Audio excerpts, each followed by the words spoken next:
मुल्क में कोरोना से मजीद 2 अफराद इंतकाल कर गए हैं। कौमी इदारा बराए सेहत के मुताबिक 24 घंटे के दौरान कोरोना के 13,735 टेस्ट किए गए हैं। एक दिन में कोरोना के मजीद 190 मुस्बत मरीज रिपोर्ट हुए हैं और मुल्क में कोरोना की मुस्बत शरह 1.38% रही है। कोरोना के 119 मरीजों की हालत तशवीशनाक है।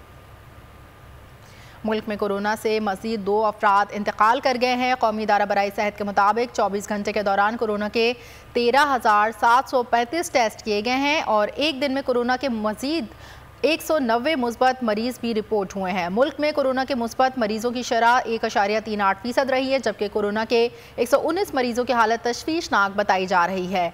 मुल्क में कोरोना से मज़ीद 2 अफराद इंतकाल कर गए हैं। कौमी इदारा बराए सेहत के मुताबिक 24 घंटे के दौरान कोरोना के 13,735 टेस्ट किए गए हैं, जिनमें से एक दिन में कोरोना के मजीद 190 मुस्बत मरीज रिपोर्ट हुए हैं और मुल्क में कोरोना के मुस्बत मरीजों की शरह 1.38% रही। सबसे ज्यादा व्यूज, सबसे ज्यादा रील्स और सबसे ज्यादा रेटिंग के साथ बोल अब भी नंबर 1 पोजीशन पर बरकरार।